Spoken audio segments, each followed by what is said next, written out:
Assalamualaikum warahmatullahi wabarakatuh. Perkenalkan, saya Cynthia Maharani dengan BP 19111120009 dari Jurusan Teknik Pertanian dan Biosistem Universitas Andalas. Untuk memenuhi tugas kita terhitung sumber tenaga pertanian, di sini saya akan menjelaskan salah satu sumber tenaga yang ada di pertanian, yaitu aki. Di sini saya akan menjelaskan pengertian aki, fungsi aki, komponen-komponen aki, kelemahan dan kekurangan aki, serta tentu soalnya. Di samping saya sudah terletak sebuah aki. Ini merupakan sebuah aki basah.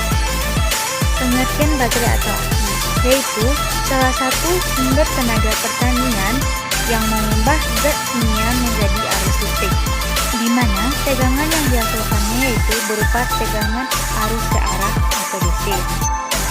Aki terdiri dari dua jenis, yang pertama yaitu aki basah dan yang kedua yaitu aki kering. Aki memiliki beberapa fungsi, diantaranya yaitu sebagai penyimpan energi, kemudian sebagai komponen penyuplai energi ke bagian starter, ke bagian sisa pengasihan, ke bagian lampu, ke bagian AC, dan komponen lainnya. Komponen aki yang pertama yaitu gagang. Gagang berfungsi sebagai mengangkat aki agar mudah dibawa dan diletakkan sesuai dengan kebutuhan. Yang kedua yaitu peta aki. Peta aki berfungsi sebagai menampung seluruh komponen yang dibutuhkan agar elektroda dapat dihasilkan menjadi energi listrik. Yang ketiga yaitu tutup aki. Tutup aki berfungsi sebagai menutup lubang aki agar asam sulfat yang terdapat di dalam aki tidak tumpah. Di bagian tutup aki terdapat sebuah lubang keluaran. Lubang keluaran ini berfungsi sebagai mengeluarkan gas asam sulfat hasil reaksi dari H2SO4 dengan sel atau plat positif dan negatif yang terdapat pada aki.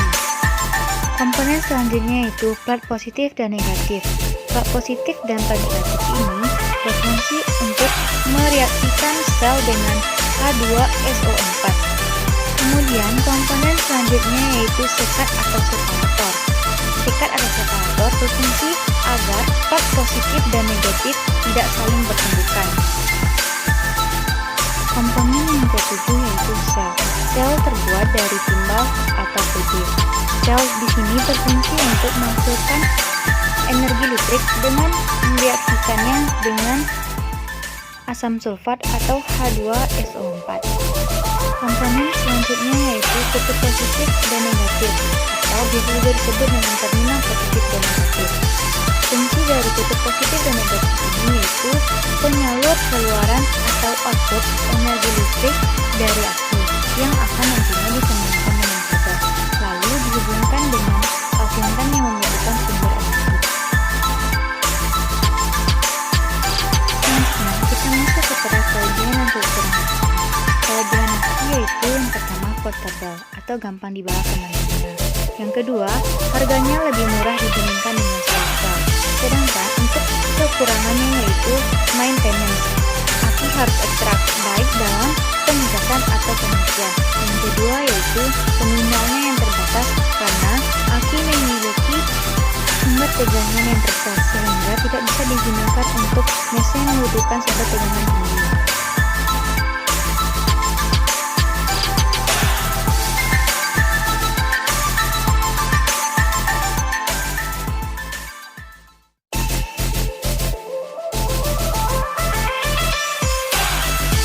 Di sini contoh soalnya, jika kode aki 8,6 ampere per hour, speed 13 watt, berapa jam pakai untuk menghidupkan lampu 15 watt dengan penggunaan 65%? Penyelesaiannya di sini kita buat diketahui kode aki sama dengan 8,6 ampere hour, speed 13 watt dengan penggunaan 65%. Ditanya jam pakai lampu 15 watt. Di sini kita akan menggunakan rumus pertama kita akan mencari dayanya dengan rumus daya sama dengan ampere dikali arus dikali dengan tegangan sama dengan arusnya yaitu 8,6 ampere per hour dikali dengan tegangan 13 volt didapatkan 111,8 watt-hours. Dengan penggunaan 65% dari daya aki, yaitu didapatkan 72,67 watt-hours. Selanjutnya, kita akan mencari lama penggunaan dengan menggunakan rumus penggunaan dibagi dengan daya lampu. Di sini penggunaannya yaitu 72,67 watt-hours dibagi dengan daya lampu yaitu 15 watt, didapatkan 4,84466 hours, atau kita buatkan menjadi 4,845 hours. Itulah video tentang pengertian aki, fungsi aki, komponen aki beserta contoh soalnya. Sekian dari saya.